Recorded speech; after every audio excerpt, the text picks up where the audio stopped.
Hey everyone, আজকে 2020 সালে নেটফ্লিক্সে মুক্তি পাওয়া Taiwanese horror movie the bridge curse নিয়ে কথা বলবো।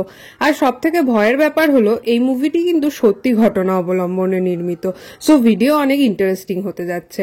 মুভির শুরুতে দেখানো হয় 6 জন ইউনিভার্সিটি স্টুডেন্টের একটা গ্রুপ একটা অভিশপ্ত ব্রিজে এটি চ্যালেঞ্জ করার জন্য আসে, which is a true story. এই ব্রিজের অভিশপ্ত হওয়ারও একটি কাহিনী ছিল। একবার একটি মেয়ে তার বয়ফ্রেন্ডের সাথে দেখা করার জন্য এই ব্রিজে অপেক্ষা করছিল, কিন্তু অনেকক্ষণ অপেক্ষা করেও যখন সে আসে না তখন মেয়েটি ব্রিজ থেকে লাফ দিয়ে নিজেকে শেষ করে দেয়। তারপর থেকেই কেউ রাত 12টায় যদি এই ব্রিজে সিঁড়ি গুনতে গুনতে হাঁটে তবে এখানে 14টি সিঁড়ি পায়, যখন কিনা এখানে 13টা সিঁড়ি থাকে দিনের বেলা। এই সিঁড়ি গুনলে ও ব্রিজে পেছন ফিরে তাকালে সেই মেয়ের আত্মা তাকে মেরে ফেলে। এই চ্যালেঞ্জটি করার জন্যই আজ এই 6 জন মাঝরাতে এখানে উপস্থিত হয়। আর আজ ছিল 28শে ফেব্রুয়ারি 2016। তারা তাদের এক বন্ধু ওয়ান আওকে চেয়ারে বসিয়ে চোখ বেঁধে দেয় ও বলে তারা ঘন্টার আওয়াজ করলে সে যেন চোখের বাঁধন খুলে সিঁড়িতে উঠতে থাকে।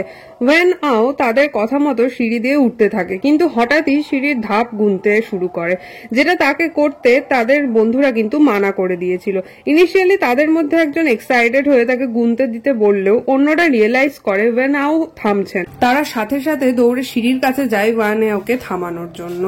তখনই হঠাৎ ব্রিজে রাখা চেয়ারটি নড়তে শুরু করে। চমকে গিয়ে তারা সবাই পেছনে তাকায় আর রিয়েলাইজ করে তারা পেছনে তাকিয়ে ফেলেছে।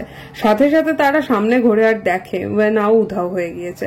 মুভিটি 3টে ডিফারেন্ট টাইম লাইনে চলবে, 2012, 2016, 2020। তো এরপর মুভিটি 2020তে চলে আসে, যেখানে লিলিয়ান আর সোয়ু নামের দুজন রিপোর্টারকে দেখা যায়। তারা ওই কার্স ব্রিজে ইনভেস্টিগেশন করছিল। আসলে লিলিয়ান যে নিউজ রিপোর্টার কোম্পানিতে কাজ করে সেখানে ইচ্ছে করে তার থেকে অন্য সব নিউজ প্রজেক্ট ফেরত নিয়ে কার্স ব্রিজের এই নিউজ তাকে কভার করতে পাঠিয়ে দেওয়া হয়, কারণ এর টিআরপি কম ছিল। লিলিয়ান নিজের বেস্ট দিয়ে এই ব্রিজের হিস্ট্রি জানার চেষ্টা করছিল। সেখানে থেকেই সে 2016 স্টুডেন্ট গ্রুপের সাথে ঘটনাটার কথা জানতে পারে, যা আমাদের মুভির শুরুতে দেখানো হয়। এছাড়া সে একজন অ্যাস্ট্রোলজারের থেকে এটাও জানতে পারে যে আজ সেই একই দিন, অর্থাৎ 28শে ফেব্রুয়ারি 2020, আর আজও কোনো দুর্ঘটনা ঘটতে পারে। এরপর আবার 2016 দৃশ্য দেখানো হয়, যেখানে ওয়েন আও এর বন্ধুদের দেখানো হয়। তাদের নাম ছিল তেচুয়ান, সুন্নো, সাং, হাসিন চাও আর উচেন। এরা সবাই সেদিন ভয়ে ব্রিজ থেকে পালিয়ে যায়। তারপর ওয়েন আও হাসতে হাসতে বেরিয়ে আসে, অর্থাৎ এতক্ষণ সে প্র্যাঙ্ক করছিল, কিন্তু ফিরে আসতে গিয়ে সে ভুল করে পেছনে তাকিয়ে ফেলে, যার জন্য সে আত্মা তাকে আক্রমণ করে। বাই দ্য ওয়ে, তার পেছনে ফিরে তাকানোর দৃশ্যটা পুরো মুভিতে আমার বেস্ট পার্ট লেগেছে। এরপর আমরা উজ্জেন আর হাসিন চিওকে হোস্টেল রুমে বসে থাকতে দেখি। অন্যদিকে তেচুয়ান আর সুন্নো ওয়েনাওকে খুঁজতে থাকে, আর সাং একা ওয়াশরুমে যায়। কন্টিনিউয়াসলি কেউ সাংয়ের ওয়াশরুমের দরজায় নক করতে থাকে, যাতে বিরক্ত হয়ে সে বেরিয়ে আসে। সে নোটিস করে ওয়াশরুমের সব ট্যাপ খোলা। তাড়াতাড়ি সে সব ট্যাপ বন্ধ করে দেয়। তখন হঠাৎ সে দেখে একটা জল ভর্তি বালতি সেখানে রাখা। সে ভয়ে ভয়ে সেদিকে এগিয়ে গেলে একটা অদৃশ্য শক্তি তাকে সেই জলে চোবাতে থাকে আর এভাবে তাকে মেরে ফেলে। এরপরের দৃশ্যে দেখা যায় ইউ চ্যাং আর হাসিন চিয়াওকে।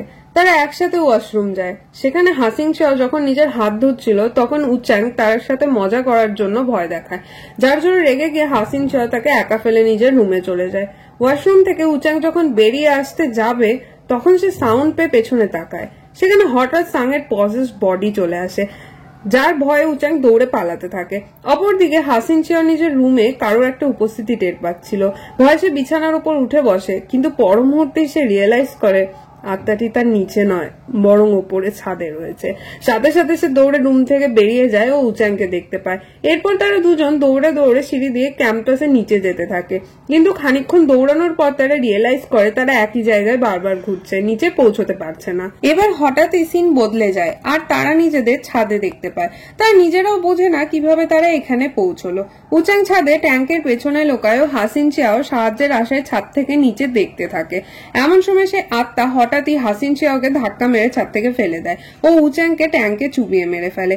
এবার গল্পে আবার তেচুয়ান আর সুন্নোকে দেখানো হয়। তারা ওয়ান আওকে খুঁজতে খুঁজতে সিসিটিভি রুমে চলে যায়। সেখানে তেচুয়ান সুন্নোকে ব্রিজের পেছনে লুকিয়ে থাকা আসল গল্পটা বলে। আসলে মেয়েটি সেদিন তার বয়ফ্রেন্ডের অপেক্ষা করার পর নিজের বাড়ি ফিরে যাচ্ছিল, কিন্তু মেয়েটি যখন 13 ধাপে পা দেয় তখনই 5 জন ছেলে তাকে টেনে নিয়ে যায় ও তার সাথে খারাপ কাজ করে আর শেষে তাকে ব্রিজ থেকে ফেলে দেয়। এরপর তারা ওয়ান এওকে খুঁজতে অন্য একটি রুমে যায়। তেচুয়ান ভেতরে ঢুকে খুঁজতে থাকে ও শূন্য দরজার কাছে অপেক্ষা করে।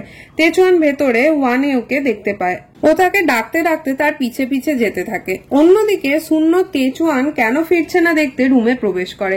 সেখানে আবার সেই আত্মা শূন্যকে অ্যাটাক করে, কিন্তু সেখানে তেচুয়ান পৌঁছে যায়ও কোনো রকমে শূন্যকে নিয়ে পালায়। এই সময় তারা হাসিন চিয়াওকে দেখতে পায় ও তার পেছন পেছন যেতে থাকে। বাট খানিক পরে তারা রিয়েলাইজ করে হাসিন চিয়াও তাদের সেই ক্রাশ ব্রিজের কাছেই নিয়ে যাচ্ছে। এরপর তারা পালাতে গেলেই সে আত্মা শূন্যকে টেনে নিয়ে যায়। এরপর আবার মুভি 2020-তে ফিরে আসে। সেখানে লিলিয়ান কেস নিয়ে ঘাটাঘাটি করতে করতে জানতে পারে যে 5 জন 2016-র সেই রাতে মারা গেলেও সিসিটিভি ফুটেজ ও অন্যান্য ভিডিওতে ক্লিয়ারলি 6 জনকে দেখা যাচ্ছে ওই চ্যালেঞ্জে পার্টিসিপেট করতে। তবে কে সেই 6 স্টুডেন্ট যে সেদিন বেঁচে গিয়েছিল? সে আরো জানতে পারে যে 2016 ঠিক 4 বছর আগে অর্থাৎ 28 ফেব্রুয়ারি 2012-তে সেম ঘটনা ঘটেছিল। আর দুবারের চ্যালেঞ্জের গ্রুপে একজন স্টুডেন্ট কমন ছিল, হাসিন চিয়াও। লিলিয়ান কিছু কিছু জিনিস বুঝতে পারছিল, কিন্তু তার মনে প্রশ্ন আসছিল 2012-তে হাসিন চিয়াও একবার এই চ্যালেঞ্জে পার্টিসিপেট করে আবারও কেন 2016-তে পার্টিসিপেট করেছিল। এরপর মুভি আবার পাস্টে মুভ করে। সেখানে পজেসড হাসিন চিয়াও শূন্যকে টানতে টানতে সেই ব্রিজের কাছে নিয়ে যাচ্ছিল। সেখানে তেচুয়ান বারবার শূন্যকে ছেড়ে দিতে রিকোয়েস্ট করতে থাকে, কিন্তু তখনই সেখানে সে আত্মা চলে আসে ও শূন্যকে মেরে ফেলে। শূন্যর মারা যাওয়ার পর তেচুয়ান প্রচন্ড ভয় পেয়ে যায় ও পালাতে থাকে, কিন্তু সেখানে পজেসড হাসিন চিয়াও চলে আসে। তেচুয়ান কাঁদতে কাঁদতে বলতে থাকে তাকে ছেড়ে দেবার জন্য। সে আত্মা তাকে যা বলবে সে তাই করবে। এতে হাসিন চিয়াওয়ের ভেতর থাকা আত্মা ইট দিয়ে তেচুয়ানকে বলে আজ রাতে 5 জনকে মরতেই হবে। 4 জন অলরেডি মারা গিয়েছে। এবার তেচুয়ান যেন এই বডিকে অর্থাৎ হাসিন চিয়াওকে মেরে দেয়, কিন্তু এরপর তাকে সে আত্মা যা বলবে তা করতে হবে। তেচুয়ান চিন্তায় পড়ে যায়, কারণ সে কাউকে মারতে চায় না, কিন্তু তখনই পেছনে সে আত্মা চলে আসে আর ভয়ে তেচুয়ান ইট দিয়ে হাসিন চিয়াওকে মেরে ফেলে। এরপর সিন আবার 2020-তে ফিরে আসে। আর রিসার্চ করতে করতে লিলিয়ান রিয়েলাইজ করে যে এই ঘটনা প্রতি 4 বছর পর পরই রিপিট হয়। 2012-তে 2016-তে হওয়ার পর আজও সেই 28 ফেব্রুয়ারি 2020 অর্থাৎ লিপ ইয়ার। সে এটাও বুঝতে পারে যে প্রতিবারই 6 জন স্টুডেন্ট এই চ্যালেঞ্জে অংশ নেয়, কিন্তু শেষ অবধি 5 জন মারা যায়। আত্মা একজনকে কেন প্রতিবার ছেড়ে দেয় এটা ভাবতে ভাবতে লিলিয়ানের সামনে একটা গ্রুপ ফটো আসে। সেখানে সে মিরর রিফ্লেকশনে ক্লিয়ারলি আর একজনকে দেখতে পায়। এবার সে বুঝতে পারে কে সেই 6th স্টুডেন্ট যে 2016-য় বেঁচে গিয়েছিল। আর এই সময় শুধু লিলিয়ানই নয়, আমরাও শকড হয়ে যাই, কারণ সেটা আর কেউ নয় বরং তেচুয়ান। আসলে সেই মেয়েটি 28 এপ্রিল রাত 12টার পর মারা গিয়েছিল, আর মেবি সেটা ছিল লিপিয়ার, যার জন্য প্রতি লিপিয়ারে এই ঘটনাগুলো রিপিট হচ্ছিল।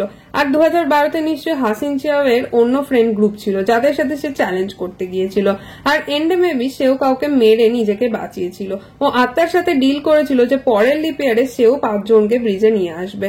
আত্মাটি তাকে 4 বছর ধরে পজেস করে রাখেও 2016-তে হাসিন চিয়াও 5 জন বন্ধুকে চ্যালেঞ্জ করার জন্য রাজি করিয়ে এখানে আনে। 2016-তে একইভাবে তেচুয়ান নিজেকে বাঁচিয়ে নেয়। 28 ফেব্রুয়ারি 2020 সে 5 জনকে নিয়ে ব্রিজে থাকে। এই সময় লিলিয়ানের পেছনে পজেস তেচুয়ানকে দেখানো হয় আর সে লিলিয়ানকে অ্যাটাক করে। এরপর সে 5 জনকে ব্রিজে চ্যালেঞ্জ করতে নিয়ে যায় ও রেকর্ড করতে থাকে। এরপর দেখা যায় তেচুয়ান লিলিয়ানের কাছে এসে তাকে বলে আমার তোমার সাহায্য চাই এই সাইকেল ব্রেক করার জন্য। এখন এটা দুটো মানে হতে পারে, হয় তেচুয়ানের ভেতর থাকা সে আত্মা তেচুয়ানকে ছেড়ে এবার লিলিয়ানকে পজেস করে নেবে, না তেচুয়ান সত্যি এই আত্মার হাত থেকে ছাড়া পেতে চায় ও সাইকেল ব্রেক করতে চায়।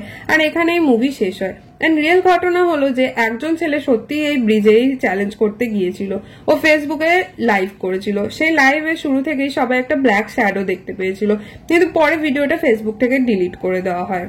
এই কার্সড ব্রিজটাও সত্যি এক্সিস্ট করে, আর এই ব্রিজটা সত্যি সত্যি কিন্তু কার্সড। এটাই হচ্ছে এই স্টোরির সব থেকে ইন্টারেস্টিং পার্ট। এই মুভির সেকেন্ড পার্ট নিয়ে কিন্তু খুব তাড়াতাড়ি আমার চ্যানেলে এক্সপ্লেনেশন ভিডিও আসতে যাচ্ছে। তো ভিডিওটা যদি ভালো লেগে থাকে তো ভিডিওটাকে লাইক করে দিও। যদি তোমাদের কোনো কোশ্চেন থাকে যেটা তোমরা বুঝতে পারো সেটা কমেন্টে জিজ্ঞাসা করতে পারো। পরবর্তীতে কোন মুভি এক্সপ্লেনেশন দেখতে চাও সেটাও সাজেস্ট করতে পারো। আমি পরে সেই মুভি নিয়ে ভিডিও বানাবো, প্লাস যে সাজেস্ট করবে তার নামও আমি ভিডিওতে নেব। এছাড়াও যদি তোমরা এই ধরনের মুভি এক্সপ্লেনেশন দেখতে চাও তাহলে কিন্তু আমার চ্যানেলটাকে সাবস্ক্রাইব করে রাখতে ভুলো না। So that's it for today guys. দেখা হয়ে যাবে এরকমই নতুন একটা মুভি এক্সপ্লেনেশন ভিডিওর সাথে। ততক্ষণের জন্য বাই।